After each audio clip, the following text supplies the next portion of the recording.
Hello, kamusta po kayo? Pagpalang umaga po. Dito na naman po tayo mag-aaral ng salita ng Diyos. At ang atin pong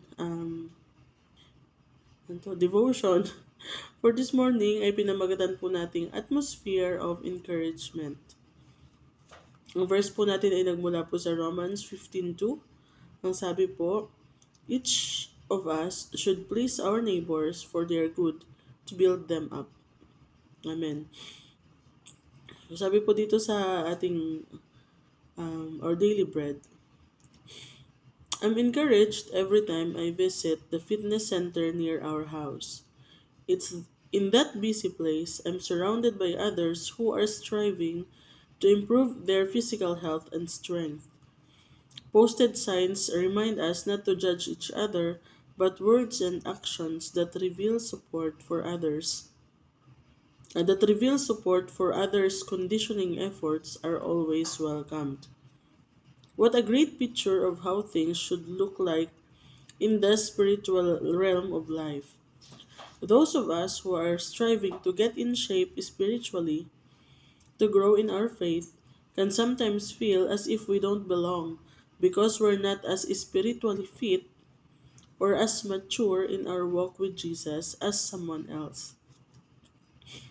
Paul gives us this short, direct suggestion from 1 Thessalonians 5:11. Encourage one another and build each other up, just as in fact you are doing. So, and to believers in Rome, he wrote, yun po yung nabasa natin sa Romans 15:2, each of us should please our neighbors for their good, to build them up. Recognizing that our Father is so lovingly gracious with us, let's show God's grace to others with encouraging words and actions. As we accept one another, let's entrust our spiritual growth to God, to the work of His Spirit. So basahin po natin sa Romans 15, verse 7. Ang sabi po ni Apostle Paul, accept one another then, as Christ accepted you, in order to bring praise to God. Amen. And while we daily seek to follow Him, may we create an atmosphere of encouragement for our brothers and sisters in Jesus, as they also seek to grow in their faith. Amen. A word of encouragement can make the difference between giving up and pressing on. Amen. So yung ating author po dito, nagja-gym siya, no? And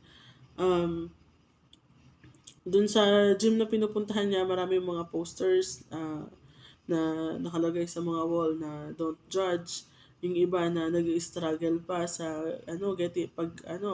pagiging fit or sa pag-get into shape, So, it reminded him as a Christian na ganoon dapat ang environment sa loob ng iglesia, It should be an atmosphere of encouragement.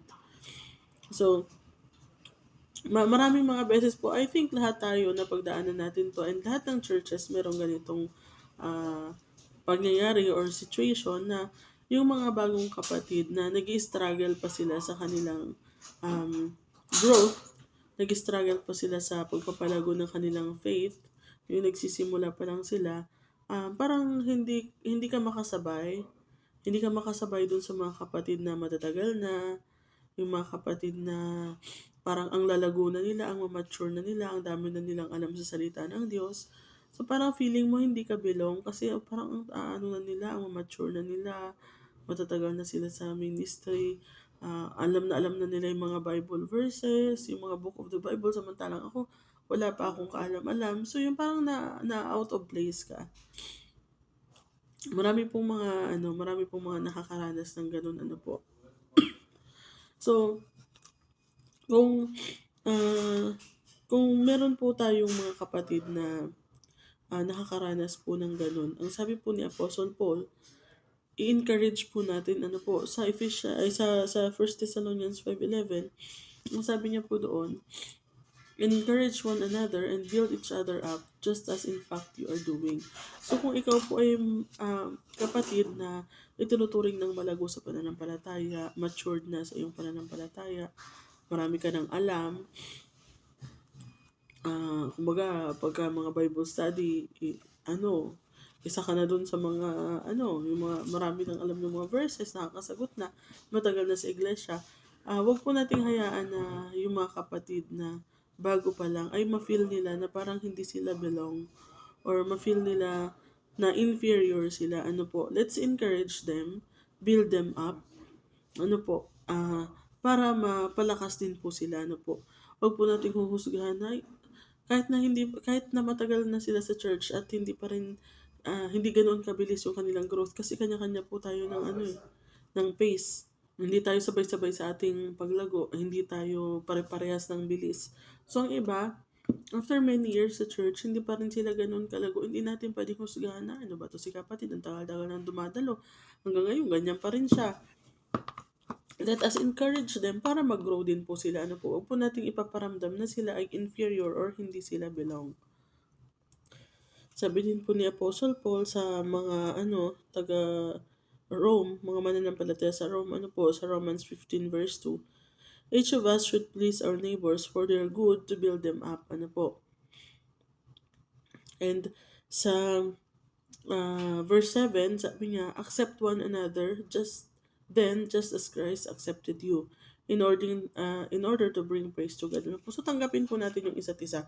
Kasi nga, magkakaiba po tayo ng personality, magkakaiba tayo ng level of understanding, magkakaiba tayo ng intelligence, magkakaiba tayo ng gifts.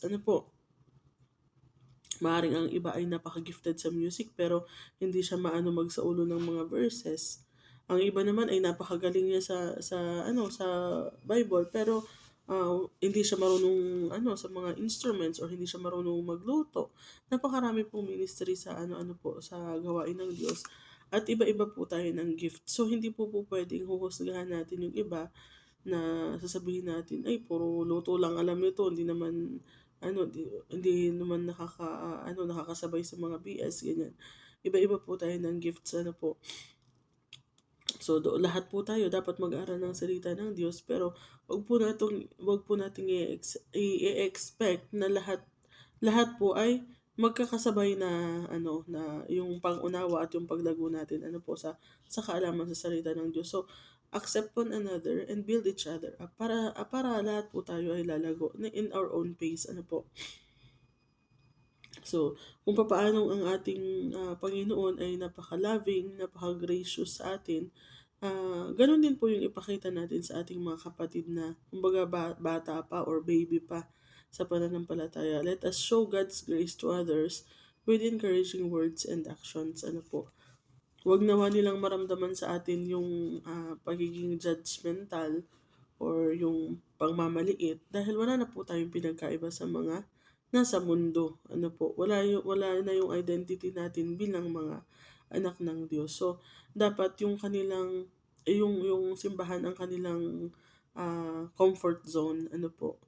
Dapat yung simbahan yung kanilang resting place na doon nila mararamdaman yung kapayapaan, yung pag-ibig, yung grasya ng Diyos, doon nila makikita. And tayo din po mga Christian, kung nasa labas man tayo ng iglesia, wag din po naman tayo magta-transform na let's say sa loob ay napakagaling natin mag-encourage, napakagaling natin mag-support, pero pag nasa labas na, sa mga juniors natin sa trabaho, or sa mga students natin kung tayo ay nagtuturo, para tayong dragon na bumubuga ng apoy, na nakakasunog yung mga sinasabi, nakakasakit yung mga sinasabi.